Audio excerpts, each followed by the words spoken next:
세상에 떠도는 기묘한 괴담들. 첫 번째 이야기, 화곡동의 주공아파트에서 어릴 때 실제로 겪었던 실화괴담. 어릴 적 저는 화곡동의 주공아파트에서 살고 있었습니다.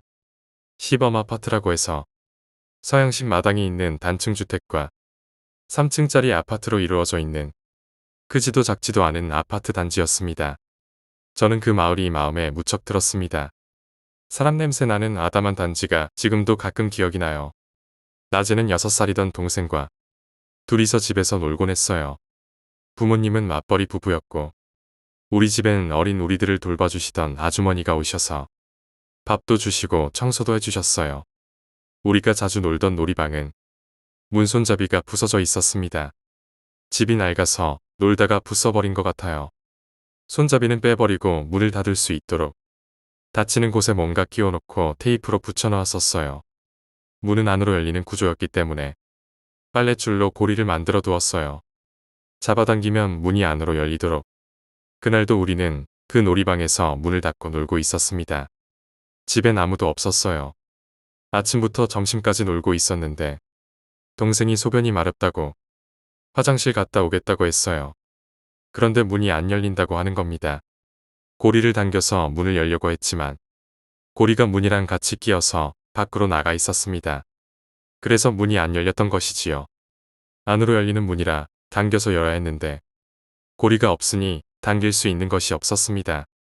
동생은 소변이 마렵다고 칭얼대고 있었고 형으로서 뭔가 해야 했던 저는 창문 밖을 보았습니다. 우리 집은 3층이었습니다. TV를 많이 보던 저는 3층쯤에선 뛰어내려도 죽지 않는다고 알고 있었기 때문에 창문으로 뛰어내린 다음에 문 밖으로 돌아와서 문을 밖에서 열어야겠다고 생각했습니다. 3층 밖으로 아래를 보니 창밖은 자갈이 조금 깔려 있었습니다. 하늘을 보니 날씨가 참 좋았습니다. 구름이 하나도 없었어요. 일단 창에 매달렸습니다. 조금이라도 낮은 데서 떨어지면 덜 아프지 않을까 싶었거든요. 동생이 그러지 말라고 울고 있었고 저는 어렸지만 남자다움을 보여주고 싶었습니다. 그리곤 손을 놓았습니다. 위를 보며 떨어지고 있었는데 그때 허공에서 사람이 있다는 걸 알아차렸어요. 나타난 건 아니고 원래부터 거기 있었는데 어느 순간 제가 그걸 본 것 같았어요. 하얀 수염을 기르고 하얀 옷을 입은 사람이 위에서 저를 내려다보고 있었어요. 표정이 보일 거리는 아니었는데 왠지 그 사람은 인자하게 웃고 있었던 것 같습니다. 떨어지고 있는 상황에서도 마음이 차분해지고 별일 없을 거라는 생각이 들었어요. 저는 자갈밭에 발부터 떨어졌습니다. 몸은 옆으로 쓰러졌고 엄청난 고통과 공포가 몸을 엄습했습니다. 배가 아파서 숨을 쉴 수가 없었어요. 떨어진 곳은 아파트 뒤쪽이라 인적이 없었습니다. 어떻게든 도움을 요청해야겠다고 생각해서 아파트 옆쪽으로 기어갔습니다. 결국 큰 길가로 나올 수 있었습니다.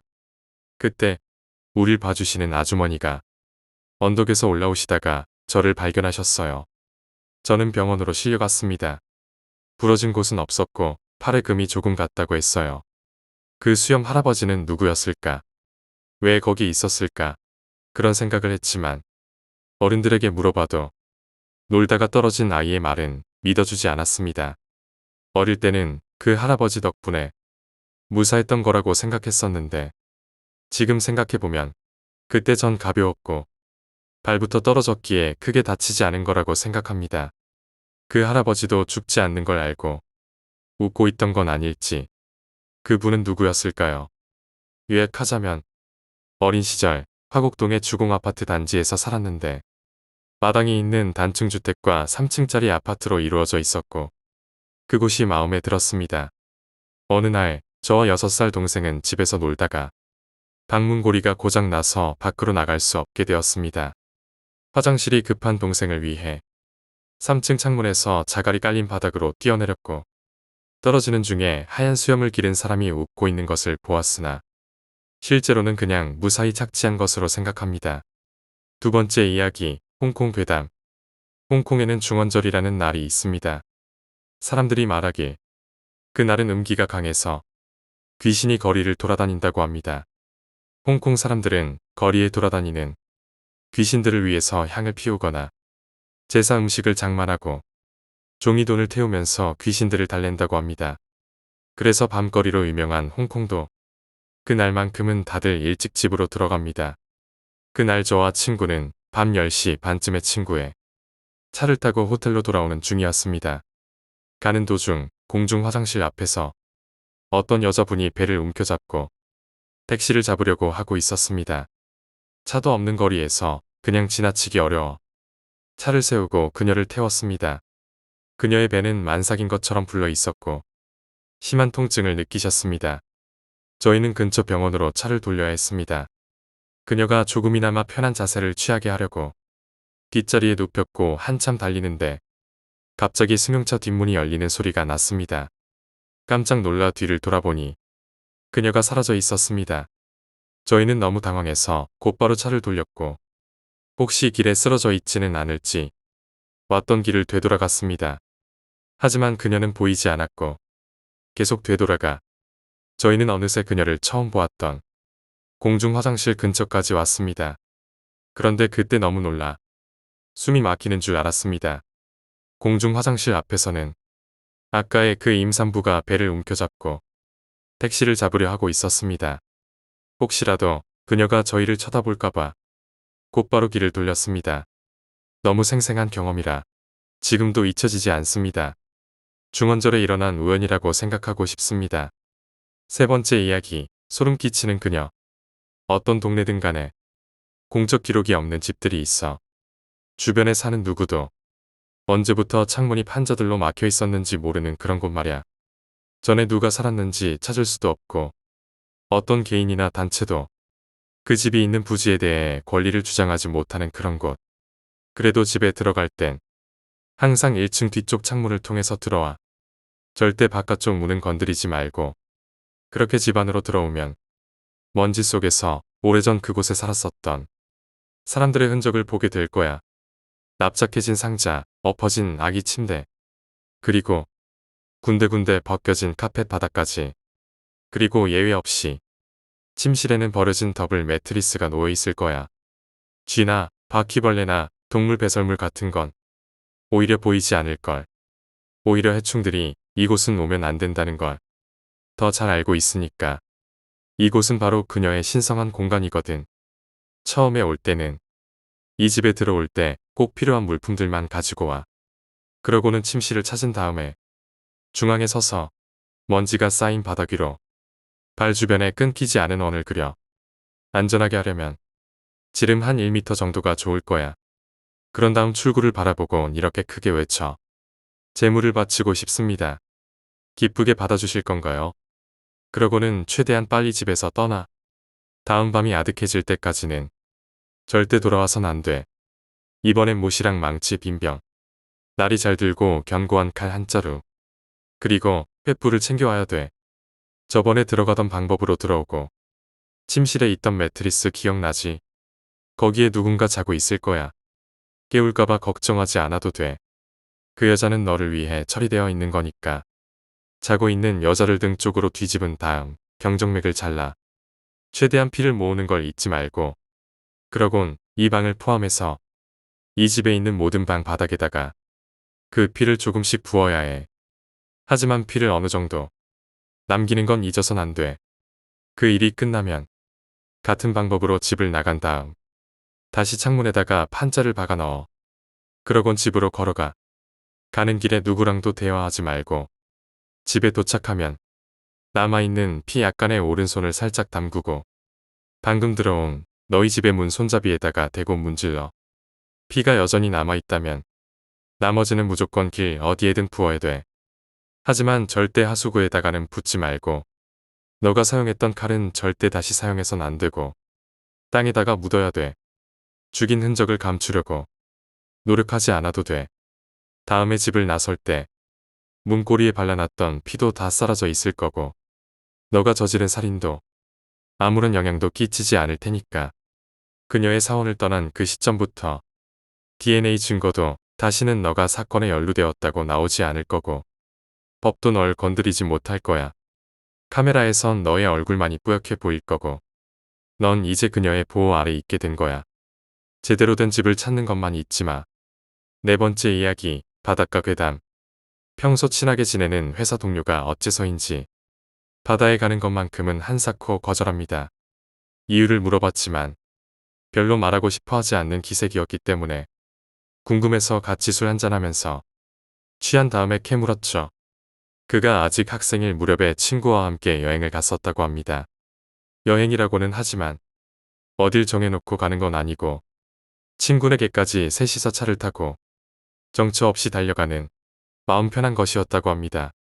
며칠째였나 어느 바닷가 한적한 마을에 접어들 무렵 해가 저물어 버렸고 기름까지 거의 떨어져 가고 있었습니다. 해안가 오솔길을 달리며 내비게이션을 통해 주유소를 발견했지만 주유소 문은 닫혀 있었지요. 뒷문 쪽으로 돌아가 보니 문에 큰 소쿠리가 매달려 있더랍니다. 그것을 밀고 초인종을 눌렀습니다. 실례합니다. 휘발유가 다 떨어져서 그러는데요. 잠시 인기척이 느껴졌지만 대답은 없었습니다. 무시하나 본데 동료는 왠지 화가 뻗쳐서 다시 초인종을 누르고 소리쳤습니다. 실례합니다. 끈질기게 소리치자 현관불이 켜지면서 유리창 너머의 사람의 그림자가 비칩니다. 누구야? 휘발유가 다 떨어져서 오늘은 쉬는 날이야. 말을 다 마치기도 전에 화난 것 같은 목소리가 돌아옵니다. 어떻게 좀 안 될까요? 안 돼. 오늘은 장사 접었어. 어쩔 도리도 없이 동료와 친구는 차에 돌아왔다고 합니다. 어쩔 수 없네. 오늘은 그냥 여기서 자자. 해 뜨면 대놓고 찾아가서 바로 기름 넣고 뜨자. 그렇게 차를 세울 만한 곳을 찾아 마을의 이곳저곳을 돌아다녔습니다. 하지만 주유소뿐만 아니라 모든 가게와 집이 문을 닫고 있었죠. 자세히 보면 어느 집이고 처마 끝에 바구니나 소쿠리를 매달고 있습니다. 무슨 축제라도 하나? 그런 것 치고는 너무 조용한데 바람이 너무 세서 안 되겠는데 저기 세우자. 그곳은 산기슭에 있는 작은 신사였습니다. 바다를 향해 쭉 뻗어 있는 돌계단 아래에다 차를 세웠습니다. 작은 주차장처럼 울타리가 있어 바닷바람을 막아줄 듯 했지요. 신사 기둥문 그늘에 차를 세우자 주변은 이미 어두워진 후였습니다. 할 일도 없겠다. 동료는 친구와 이야기나 좀 나누다 목포를 덮고 운전석에서 잠을 청했다고 합니다. 몇 시간이나 지났을까. 개가 으르렁대는 소리에 눈을 뜨게 됩니다. 주변에서는 강렬한 비린내가 나고 있었고 개는 바다를 향해 이빨을 드러내고 으르렁대고 있었죠. 친구도 눈을 떴는지 어둠 속에서 눈만 껌뻑이고 있었습니다. 달빛에 비친 바다는 낮에 본 것과는 달리 기분 나쁠 정도로 고요했습니다. 살풍경한 콘크리트 암벽에 꿈틀거리는 파도가 비칩니다. 처음 그것은 바다에서 기어나오는 굵은 파이프나 통나무같이 보였습니다. 뱀처럼 몸부림치며 천천히 모트에 올라왔지만 이상하게 소리는 들리지 않았다고 합니다. 놈의 몸 자체가 뭉게뭉게 피어오른 검은 연기 덩어리 같아 실체가 있는지조차 알 수 없었습니다. 그 대신 우웅하는 기울임이 계속 이어지고 있었고 구역질 나는 비린내는 점점 심해질 뿐이었죠. 그 녀석의 끄트머리는 해안가 길을 가로질러 건너편 집까지 닿고 있었습니다. 아직 반대편은 바다에 잠긴 채였습니다. 집 처마를 들여다보는 듯한 그 끄트머리에는 확실히 보이지는 않지만 얼굴 같은 게 분명히 있었답니다. 두 사람 모두 담이 약한 편은 아니었지만 불길하다는 생각이 온몸에 스며들어 몸이 굳어서 움직이질 않았지요. 그것은 처마에 매단 소쿠리를 계속 바라보다가 이윽고 천천히 움직여 다음 집으로 향했습니다. 시동 걸어 빨리. 친구의 떨리는 목소리에 동료는 겨우 정신을 차렸다고 합니다. 움직이지 않는 팔을 간신히 들어서 키를 돌리자 적막한 가운데 엔진 소리가 울려 퍼집니다. 그것이 천천히 이쪽을 돌아봅니다. 뭔지는 알 수 없지만 눈을 마주치면 안 된다는 직감이 들더랍니다. 앞만 바라보며 엑셀을 밟아 급발진했습니다. 뒷좌석에서 미친 듯 짖던 개가 훅 하고 숨을 들이쉬더니 그대로 쓰러졌습니다. 무심코 돌아본 친구도 히익하고 숨을 들이쉬더니 그대로 굳었지요. 동료는 친구의 어깨를 강제로 잡아서 앞으로 시선을 돌렸습니다. 그러나 친구의 얼굴은 딱딱하게 굳어 있었고 눈에는 초점이 없었다고 합니다. 동료는 정체 모를 공포의 비명을 지르며 미친 듯이 엑셀을 밟았습니다. 그나마 남은 연료가 다 떨어질 때까지 달려간 뒤 한숨도 자지 못하고 아침을 맞았다고 합니다. 친구는 의식이 불명확한 상태로 근처 병원에 입원했고 일주일가량 고열에 시달렸습니다. 회복된 뒤에도 그 일에 관해서는 결코 입을 열려 하지 않았고 이야기만 꺼내려 해도 불안해했지요. 결국 그가 무엇을 보았는지는 들을 수 없었고 졸업한 뒤에는 그대로 사이가 멀어졌다고 합니다. 걔는 심한 창란 증세를 보인 끝에 가까이 오는 사람은 누구에게든 거품 물고 달려들려고 하는 바람에 어쩔 수 없이 안락사를 시켰다고 합니다. 그것이 뭔지 동료는 아직도 알 수 없다고 합니다. 하지만 그 이후 지금까지 바다에는 절대로 가까이 가지 않고 있다는 것입니다. 다섯 번째 이야기, 저주받은 이상한 금고. 예전에 체험한 실화입니다. 개인적으로는 정말 무서웠지만 다른 사람이 볼 때는 어떨지 모르겠네요. 시골에 살고 있지만 면허가 없어서 근처 편의점에 갈 때는 걸어서 갑니다. 편의점까지 가려면 숲이 우거져서 터널같이 된 길을 30m가량 지나가야 합니다. 일주일에 3번 정도는 지나가는 길이라 눈에 익은데 어느 날 터널 중간 즈음에 있는 공터에 웬 금고가 나뒹굴고 있었습니다. 금고는 잠겨 있는지 열리지 않았습니다. 그날은 별 생각 없이 지나갔는데 2주쯤 지나가도록 그 금고는 계속 그 자리에 있었습니다. 가족들에게 금고 이야기를 했더니 정말 있냐는 반문이 돌아왔습니다. 나는 증거 삼아서 사진을 찍어 보여주기로 하고 그 다음 날 사진을 찍어왔습니다. 역과 편의점은 반대 방향에 있다 보니 가족들은 그 길을 다닐 일이 없어서 금고를 보지 못했나 봅니다. 찍어온 사진을 가족들에게 보여주고 꺼림칙하다느니 이런저런 이야기를 나누었습니다. 그리고 다음 날 저와 사진을 본 가족들은 원인 불명의 고열로 쓰러지고 말았습니다. 가족 4명 중 유일하게 사진을 보지 않았던 사람만 멀쩡했고요. 나는 열이 42도까지 치솟아 병원에 후송됐는데 병원에서도 마땅히 문제는 없다는 진단만 나올 뿐이었습니다. 사진을 본 가족들은 둘 다 38도 정도까지 열이 올랐었고요. 병원에서는 사흘 정도면 나을 거라 했지만 일주일이 지나도록 열은 40도 근처에서 떨어질 조짐이 없었습니다. 혈액 검사에서도 문제가 없었고 독감도 아니었습니다. 종종 목을 졸리는 것 같은 감각이 덮쳐왔지만 편도선이 부은 탓이라 생각했습니다. 지금 와서 생각해보면 머리카락으로 목을 꽉꽉 조르는 것 같은 느낌이었습니다. 목에는 무의식적으로 스스로 핥힌 상처가 수도 없이 생겼습니다. 열 때문에 몽롱한 의식 중에 문득 내 머릿속에는 그 금고 사진이 떠올랐습니다. 그러고 보니 그 사진을 찍은 다음 날부터 열이 났다는 것도 말입니다. 곧바로 사진을 지워버리자 계속 느껴지던 오한이 약간은 사라진 것 같은 느낌이 들었습니다. 그리고 다음 날 거짓말처럼 열은 떨어졌습니다. 남은 것은 지친 몸과 여기저기 느껴지는 근육통뿐. 그 금고는 무언가 위험한 존재였던 걸까요? 사진을 지운 것만으로 멀쩡해지다니 믿을 수는 없지만요. 그 후에 한동안은 더 멀리 있는 다른 편의점으로 피해 다녔습니다. 하지만 사흘 전에 무심코 그 숲길을 다시 지나가게 되었습니다. 금고는 아직 거기에 있었습니다. 이전과 다른 것은 금고의 문이 비틀려서 열려 있었다는 거였죠. 사진만 봐도 그렇게 경을 쳤는데 그 금고를 열어젖힌 사람이 어떤 꼴을 당했을지 생각하기도 무섭습니다. 여섯 번째 이야기, 젊은 여자가 그려져 있는 그림. 정년퇴직 후 할아버지는 취미로 유화를 그렸다. 인물화에 풍경화까지 딱히 가리는 것 없이 이런저런 그림을 그리셨다. 그림들은 집에서 약간 떨어진 작업장에 장식해 두셔서 할아버지 댁에 가면 매번 새로운 그림들을 구경하곤 했다. 하지만 그중 풍경화 한 장이 어릴 때부터 보기 두려웠었다. 특별할 것 하나 없는 산속을 흐르는 작은 강이 그려진 풍경화다. 나무들 사이를 발목 정도 깊이의 물이 졸졸 흐르고 있는 어찌 보면 마음이 놓이는 그림이다. 하지만 내가 무섭다고 느낀 부분이 하나 있었다. 할아버지는 기묘하리만치 풍경화에는 사람을 그려넣지 않았다. 풍경화에는 풍경만을 담곤 했는데 이상하게 그 그림에는 앞에서 흘러오는 강 안쪽에 한 여자가 희미하게 그려져 있었다. 할아버지가 지인을 일부러 그렸나 싶기도 했지만 어쩐지 물어보질 못했다. 그저 그 여자가 무섭다고 여기며 그 그림은 가능한 한 보지 않으려 했었을 뿐. 초등학교 고학년이 되어 또 할아버지 댁에 묵으러 갔었다.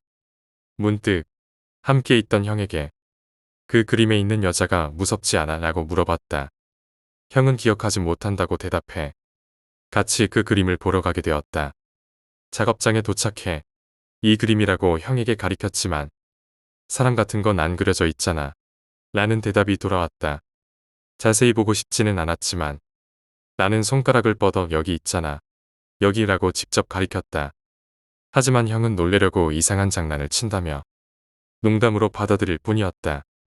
그 무렵에는 형이 보이면서도 일부러 안 보이는 척 장난치는 게 아닌가 싶었다.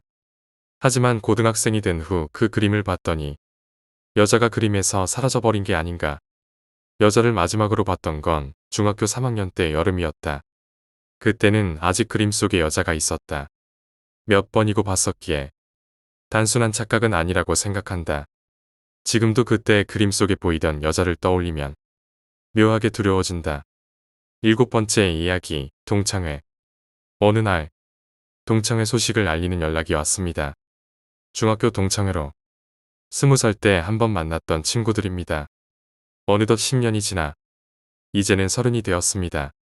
어릴 적에 친하게 지내던 친구들도 이제는 왕래가 뜸해졌지요. 오랜만에 만나 옛정을 되살리고 싶어 참석하기로 했습니다. 동창회 당일에는 꽤 많은 친구들이 나와서 왁자지껄 사는 이야기도 늘어놓고 어릴 적 추억도 풀어놓았습니다. 정말 즐거운 모임이었습니다. 30살쯤 되니 아저씨 아줌마가 다 된 친구들도 있고 머리가 벗겨진 친구도 있습니다.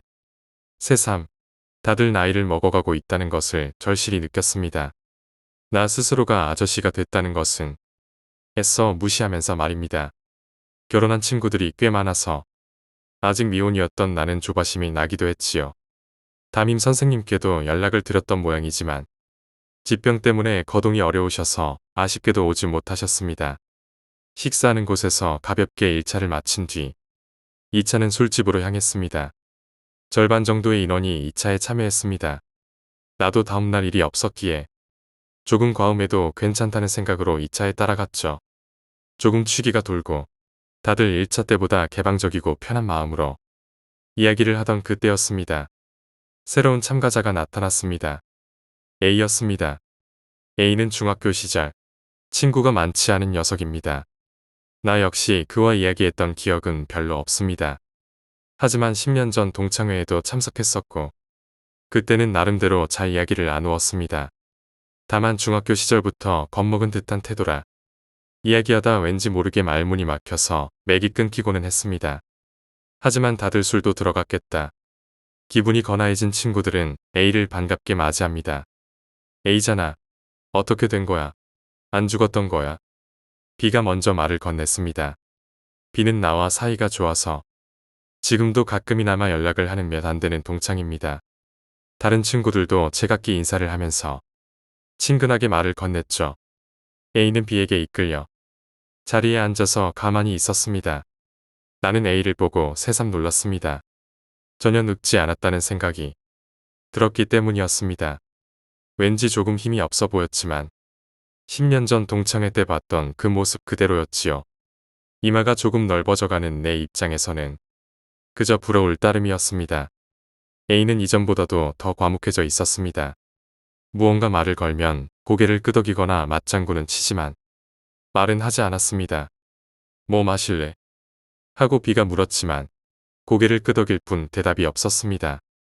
일단 생맥주 한 잔 시키지 그럼. 안 마시면 내가 먹는다. 하지만 A는 그렇게 시킨 생맥주도 안주에도 손 하나 대지 않았습니다. 그쯤 되자 어쩐지 이상하다는 생각을 나 말고 다른 녀석들도 하고 있었을 것입니다. 나는 하던 일이 안 풀려서 우울증에 걸린 것은 아닌가 걱정했습니다. 그래서 가급적 밝은 어조로 말을 걸어봅니다.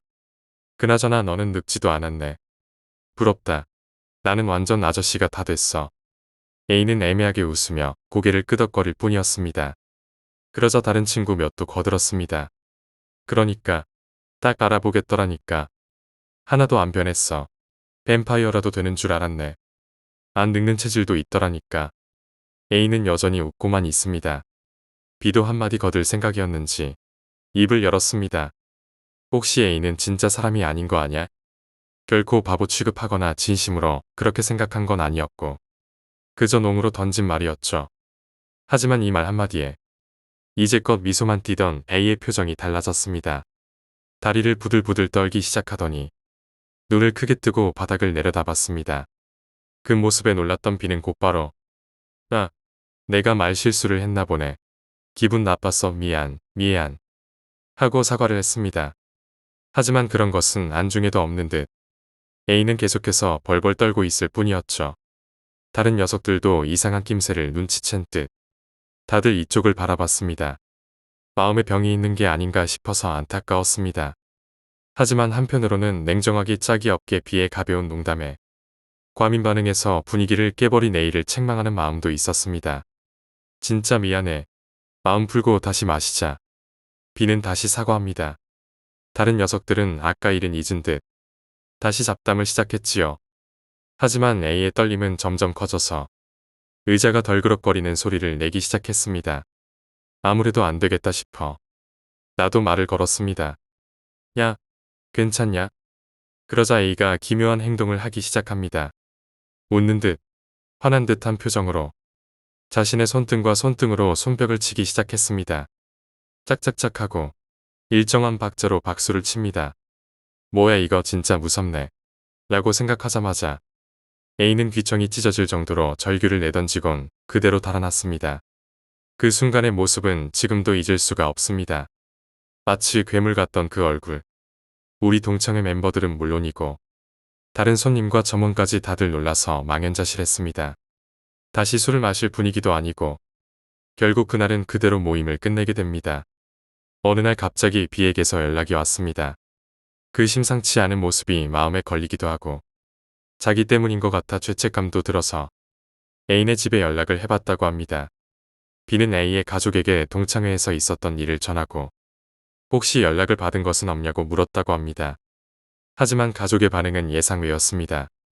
그것이 사실인지 어디 있는 가게인지 되묻더니 한참 있다. A가 10년 전에 실종됐다고 말하더랍니다. 10년 전 동창회가 있고 얼마 지나지 않아서 실종됐었다고 합니다. 이번 동창회도 연락을 받기는 했지만 가족들은 바빠서 답장을 잊고 있었죠. 10년 전 사라진 A가 동창 중에 누구와도 연락이 없던 A가 어떻게 동창회 2차 자리를 알고 찾아온 것일까? 나는 견딜 수 없는 기분에 사로잡혔습니다. 돌이켜보면 10년 전 동창회 때 A가 말문이 계속 막혔던 것은 사실 무언가를 말하고 싶은데 꺼내놓지 못해서는 아니었을까. 그로부터 2년이 지났지만 아직도 A는 행방불명 상태라고 합니다. 건강하지는 않더라도 부디 어디에선가 살아있기만을 간절히 바라고 있습니다. 8번째 이야기, 저주를 대행해주는 아르바이트. 저는 2년 전까지 저주를 대행해주는 아르바이트를 했습니다. 회사는 심령명상 같은 것을 주로 만드는 프로덕션으로 업계에서도 나름대로 자리를 잡은 곳입니다. 그 외에도 부적이나 점술 도구 같은 걸 통신 판매로 팔고 있지요. 지금도 잘 영업하고 있습니다. 제가 담당했던 것은 부두 계열의 저주였습니다. 의뢰자에게 저주를 걸 상대의 손톱과 머리카락을 받은 뒤 부두진을 기념에 집어넣고 주문을 외우며 바늘로 찌르는 것입니다. 모든 과정은 사진을 촬영해서 의뢰인에게 보고합니다. 요금은 단계적인 플랜으로 나눠져 있고 나름대로 가격이 좀 됩니다. 3개월 이내에 휴엄이 없으면 전액 환불이 가능했습니다. 아마 70% 정도는 환불을 받아갔던 것 같네요. 아르바이트를 시작하고 2달 정도는 아무 일도 없었지만 3달째 되던 무렵부터 온몸에 심한 발진이 일어나기 시작했습니다. 병원에서는 내부 장기에 문제가 있어서 생긴 것이라고 말해주었죠. 그 무렵부터 제 주변에서 이상한 일이 계속 일어나기 시작했습니다. 우선 키우고 있던 고양이가 저를 피하기 시작했습니다. 원래부터 그렇게까지 부침성 있는 녀석은 아니었지만 어느 날 갑자기 수족관에 키우던 열대어들이 전부 죽어서 둥둥 떠 있던 적도 있습니다. 뜰에 있는 나무 한 그루가 말라 죽었고 주변에는 바퀴벌레나 파리 같은 벌레가 드글드글했습니다. 한 번은 책을 열었더니 큰 지네가 끼어 있던 적도 있습니다. 하지만 집이 외곽 쪽의 동네에 있다 보니 그럴 수도 있겠다 싶은 정도였습니다. 하지만 얼마 뒤부터 아버지의 모습이 점차 이상하게 변해갔습니다. 아버지는 아직 50대로 꽤 엄격한 회사에 다니십니다. 그런데 새벽 3시가 넘으면 잠옷 차림으로 집 밖으로 나가셨습니다. 그리고 1시간 정도 지나서 돌아오시는데 손이 진흙투성이인데다가 손톱 안까지 흙이 빽빽하게 차 있습니다. 게다가 큰 소리를 내면서 나가는데도 아침에 물어보면 나간 적이 없다고 대답하시는 겁니다. 같이 살던 누나네 3살 난 조카가 자다가 배를 혼자 쥐어뜯어 피투성이가 된 적도 있었습니다. 물론 죄다 우연히 겹친 것이라고 하면 할 말은 없지만 저도 그 무렵 매일 같은 꿈을 꾸고 있었습니다. 제가 방 침대에서 자고 있으면 7명의 사람이 저를 둘러싼 채로 내려다보는 겁니다. 한 번도 본 적 없는 사람들이었습니다. 다들 잠옷 같은 것을 걸치고 저를 내려다보며 아무 말 없이 고개를 내젓고 있었습니다. 이런 꿈을 2주가량 계속 꾸었습니다. 괴상한 일들이 이어지다 보니 저주대행 아르바이트가 마음에 걸리기 시작했습니다. 친구에게 상담을 했더니 점을 보는 지인을 소개해줬습니다. 영업하다기에 한번 만나보기로 하고 약속을 잡았죠. 아니나 다를까 저주대행 아르바이트 때문에 점점 나쁜 기운들이 몰려들고 있다는 대충 그런 말을 들었습니다. 특히나 부두 계열 저주는 본인보다는 주변에 아끼는 것들에게 재앙이 몰린다고 합니다. 나를 꿈속에서 내려다보던 7명은 미사키라는 것으로 나를 지키는 7명의 조상인 것 같다더군요. 나는 일주일 뒤에 아르바이트를 그만두었고 거짓말처럼 이상한 일들이 싹 사라졌습니다. 갈지는 2달 정도 있다가 나았습니다. 그 후 추석날 가족끼리 근처에 있는 위패를 모신 절에 성묘를 갔습니다. 후미진 곳에 있는 무덤 주위의 흙이 유골함이 보일 정도로 마구 파헤쳐져 있었던 것이 지금도 기억에 남아 있습니다.